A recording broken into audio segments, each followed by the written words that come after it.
Hello viewers, তো আজকে যে টপিকটা নিয়ে আলোচনা করবো সেটা হচ্ছে তোমাদের আর মাত্র 2 দিন পরীক্ষা আছে।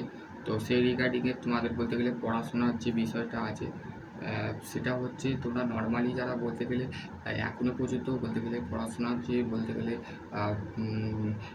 হোল সিলেবাস তোমাদের কমপ্লিট এবং বলতে গেলে তোমাদের যে সমস্ত ছাত্রছাত্রীরা এখনও পর্যন্ত বলতে গেলে পড়াশোনার যে গাইডলাইনটা আছে সেটাকে বলতে গেলে মেনটেন করছো, তো সেই ক্ষেত্রে তোমাদের যে সমস্ত ছাত্রছাত্রীরা এখনও পর্যন্ত বলতে গেলে পড়াশোনা ঠিকঠাক করে করছো না, ফাঁকি মারছো, তো সেই ক্ষেত্রে বলতে গেলে তোমাদের বলতে গেলে ফেল করার সম্ভাবনা 100% ঠিক আছে। তো সেই ক্ষেত্রে তোমাদের যে সমস্ত ছাত্রছাত্রীরা এখনও পর্যন্ত বলতে গেলে সাবজেক্ট বলতে গেলে কমপ্লিট করে ফেলেছো, সেটাকে রিভাইজ দিচ্ছ, তো রিভাইজ করো, ঠিক আছে, রিপিট করো, রিপিট টু সিলেবাস।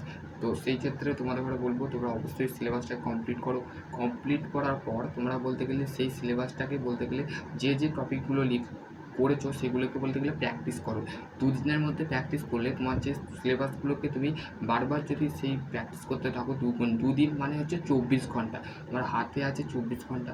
সেই 24 ঘন্টাটাকে কাজে লাগাও। কী করে?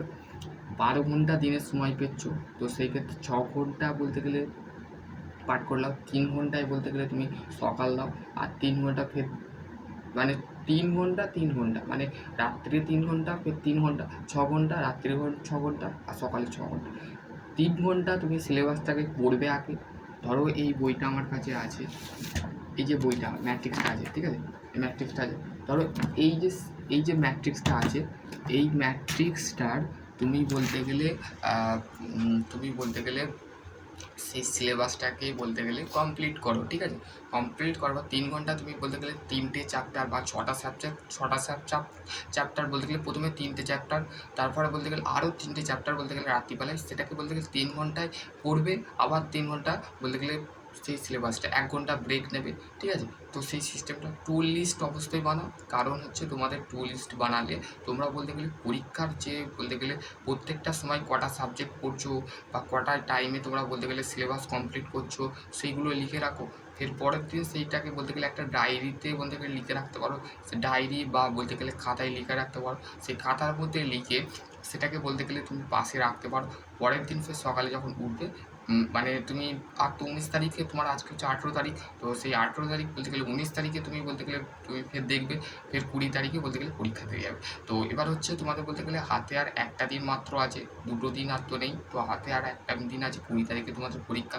তো সেই ক্ষেত্রে তোমাদের বলতে গেলে এই একটা দিন বলতে গেলে তোমাদের বলতে গেলে একটা দিন হচ্ছে জীবনের বলতে গেলে বাধা, আর জীবনের বলতে গেলে সাকসেসফুল অফ নেক্সট সেমিস্টার, ঠিক আছে।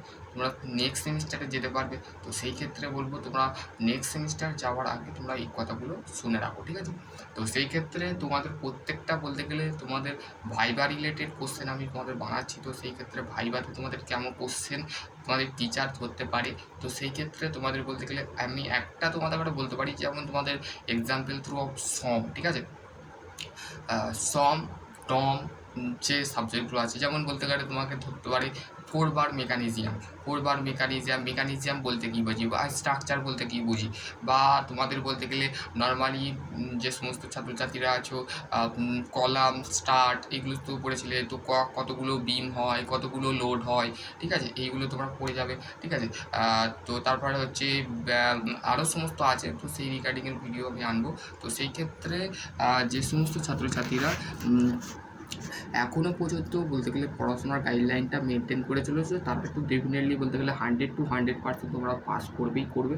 আর যারা বলতে গেলে লীলা খেলার মধ্যে বলতে গেলে পড়াশোনা করছো, তারা বলতে গেলে ডেফিনেটলি ফেল করার সম্ভাবনা আছে। তো সেই ক্ষেত্রে তোমার যাতে ব্যাক বা সাপ্লি বা ইয়ার ব্যাক যাতে না আসে, 6 সেমিস্টার ভাই বোনদেরকে বলি, তোমরা প্রত্যেকটা সাবজেক্ট ডিজাইন থেকে তোমাদের মেন সাবজেক্ট হচ্ছে 2টো, একটা হচ্ছে ওয়ার্ক অর্গানাইজেশন ম্যানেজমেন্ট, আর একটা হচ্ছে তোমাদের বলতে গেলে ওই সাবজেক্টটার বলতে গেলে তোমাদের বলতে গেলে কবে আছে সামথিং আমার মনে নেই। তো সেই ক্ষেত্রে তোমাদের যেদিনেই থাকবে ওই সাবজেক্টটা আর ডিজাইন, এই দুটোতে যদি তুমি সাপ্লি পাও, তোমাকে বলতে গেলে পরবর্তীকালে 3 মাস পরীক্ষা হলেও তোমাকে বসতে দেওয়া হবে না। কারণ হচ্ছে তুমি বলতে গেলে ওতে বলতে তুমি যদি 3 মাস পরও তুমি দাও, তো ডেফিনেটলি তুমি তারপরেও ফেল করার সম্ভাবনা থাকবে। কেননা বলতে গেলে ওই সাবজেক্টটা যদি বেরিয়ে যাও, তো সেই ক্ষেত্রে তোমাদের বলতে গেলে কোনো জায়গায় আটকাতে পারবে না। তো সেই ক্ষেত্রে 2টো সাবজেক্ট হচ্ছে main subject of diploma engineering, এই ডিজাইন আর হচ্ছে তোমাদের বলতে গেলে ওয়ার্ক অর্গানাইজেশন ম্যানেজমেন্ট সাবজেক্ট মানে বিজনেস। এবার বাকি যে সাবজেক্টগুলো আছে ইঞ্জিনিয়ারিং, ইকোনমিক্স, তারপর হচ্ছে start up, business start up, তারপরে হচ্ছে তোমাদের বলতে গেলে আরও সমস্ত আছে, যেমন প্রোগ্রামিং সাবজেক্ট, যেটা আছে ইলেকট্রিক যে সাবজেক্টগুলো আছে, যেমন বলতে গেলে ইনভারমেন্টাল, মানে ইলেকট্রো ইঞ্জিনিয়ারিং, ঠিক আছে, এই যে সাবজেক্টগুলো আছে, তো সেইগুলো তোমাদের বলতে গেলে পড়াশোনা করা। এবং 4 এবং 6 সেমিস্টার ভাই বলতে পারবো যে সাবজেক্টগুলো তোমাদের সেকেন্ড সেমে যে অলরেডি যে 4টে না 5টা না 6টা সাবজেক্ট আছে, তো সেই ক্ষেত্রে বলবো সেই সাবজেক্টগুলো বলতে গেলে রিপিট করতে থাকো। রিপিট করলে কী এখন হলো সেই সিলেবাসটা সম্পর্কে বলতে গেলে ধারণা আসবে। তো আশা করছি তোমাদের যদি এর মধ্যে তোমরা সমস্ত ছাত্রছাত্রীরা যদি বলতে গেলে লীলা খেলার মধ্যেও বলতে গেলে পড়াশোনা যদি করো, তো সেই ক্ষেত্রে তোমরা ফেল করবেই 100%। আর যারা তোমরা বলতে গেলে ভালোভাবে পড়াশোনা করছো, পড়াশোনার বলতে গেলে গাইডলাইন মেনটেন করছো, তোমরা ডেফিনেটলি তোমরা পাস করবে, এটাই আমি বলবো, আশা রাখছি। তো সকলের জন্য বেস্ট অফ লাক।